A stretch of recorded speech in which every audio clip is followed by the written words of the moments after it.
బృందావనం నుంచి కృష్ణుడు వచ్చాడే కృష్ణుడు వచ్చాడే యమునా తీరాన ఉన్న రాధను చూశాడే రాధను చూశాడే ఫ్లూటులేని గోపాలుడే సుటు వేసే భూపాలుడే మీసమొచ్చిన పాలుడే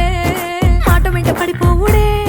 కటిక చీకటిలో కన్ను కడతాడే వెన్న ముద్దలని వెంట పడతాడే కోల చేస్తాడే కాలం వేస్తాడే మాయలోడు వీడే